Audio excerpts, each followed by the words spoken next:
Достар, баршаңызға сәлем. Менің сабағыма, менің арнама, менің жаңа сабағыма қош келдіңіздер.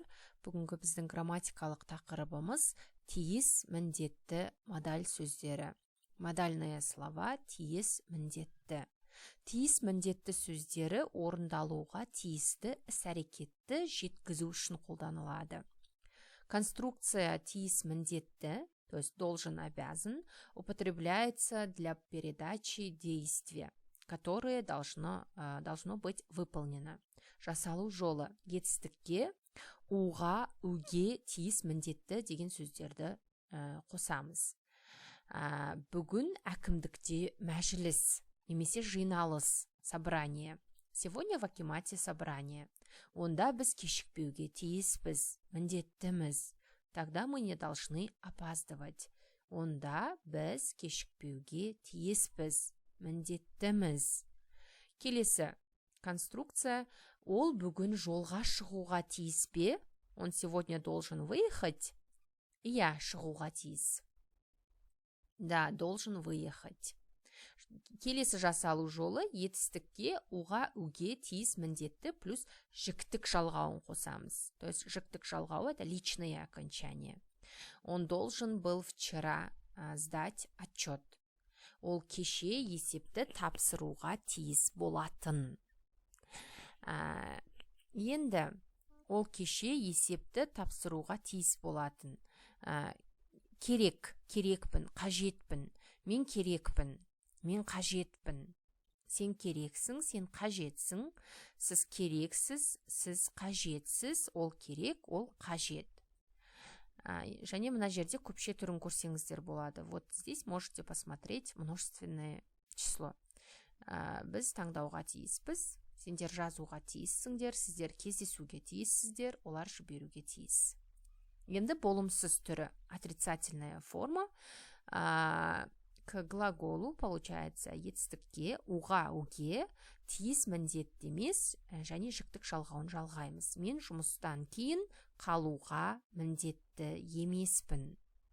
Мен жұмыстан кейін, я после работы, қалуға, остаться, оставаться міндетті емеспін, тиіс емеспін, то есть не обязан, не обязаны.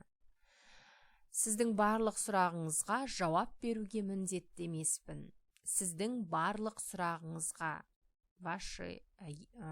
на все ваши вопросы жауап беруге, ответить, отвечать міндетті емеспін. Я не должен. Өте жақсы. Келесі. Мен белгілі адамдар туралы кітап сатып алдым. Сен оны міндетті түрде оқуға тиіссің. Мен белгілі адамдар туралы, о известных людях, кітап сатып алдым, купила книгу.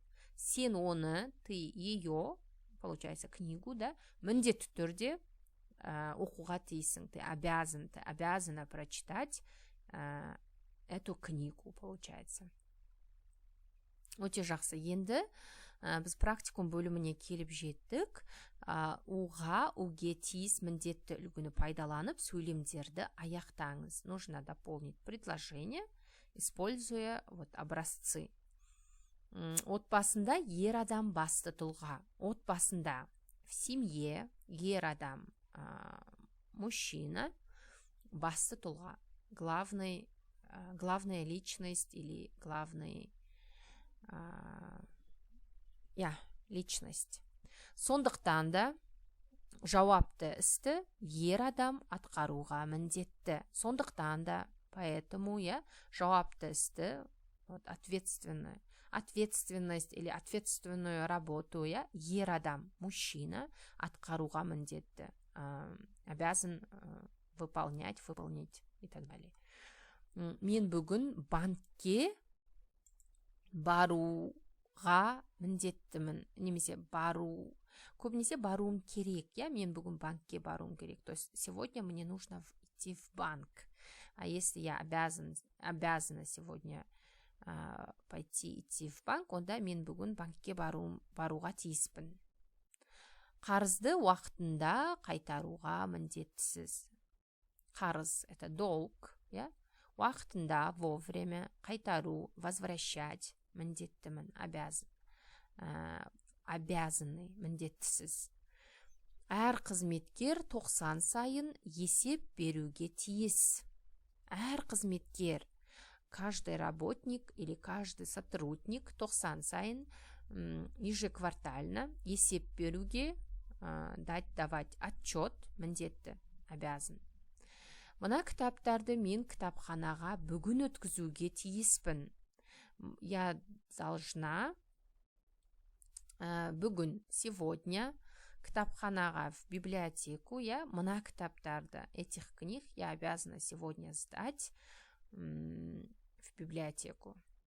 Балалар жастайынан отбасы жұмыстарына икемделуге тиіс, икемделуге міндетті. Балалар жастайынан, дети с малых лет, получается, отбасы жұмыстарына икемделуге тиіс, міндетті. Они обязаны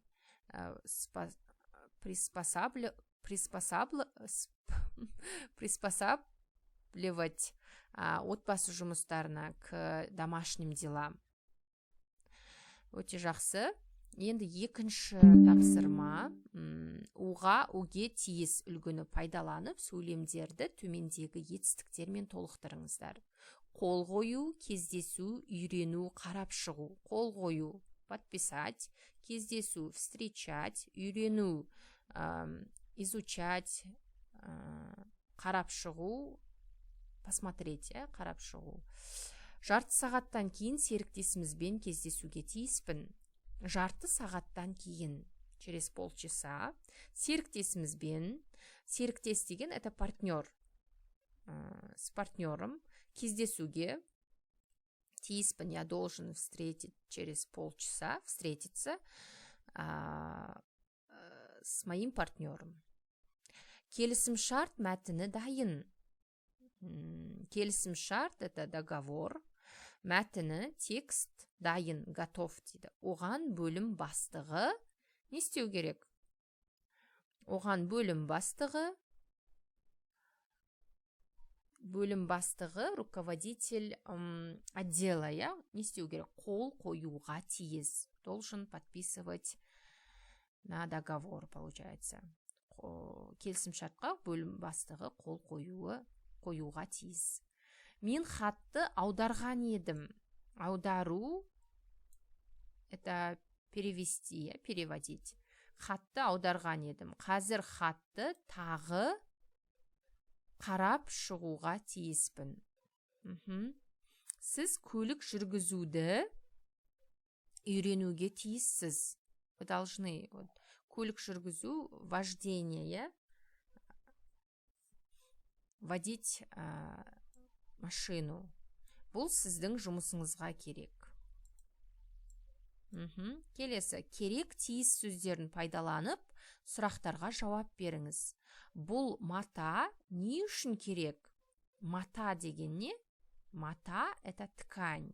Бұл мата – это ткань. Не үшін керек? Для чего нужна?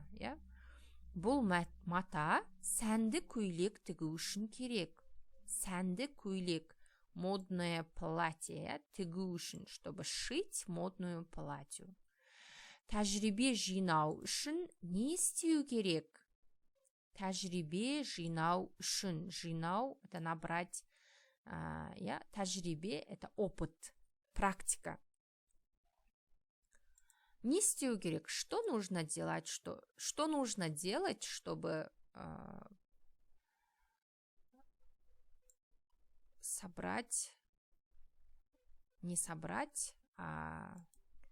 чтобы набрать опыта, Өте жақсы. Келесі, адамдармен араласу үшін не істеу керек? Дәрігер не істеуге тиіс? Осы сұрақтарға жауап жазыңыздар. Соңғы тапсырма, 4-ші. Уға тиіс, қажет емес үлгілерін пайдаланып, сөйлемдерді аяқтаңыз. Кеңсеге арналған үстелдерге тапсырыс берейін бе? Жоқ, үстелге тапсырыс беру қажет емес. Кеңсеге арналған үстелдерге мне заказать кеңсеге арналған үстелдерге. То есть заказать столы для офиса. Кеңсе деген офис. Өте жақсы. Келесі, мен ертең байқауға қатысамын, я? Қатысуым керек.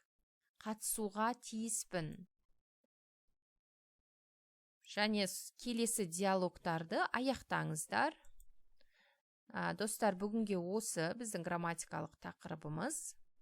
Егер пікірлеріңіз болса, комментарий жазыңыздар. Пікірлеріңіз мен үшін өте маңызды. Бүгінге осы.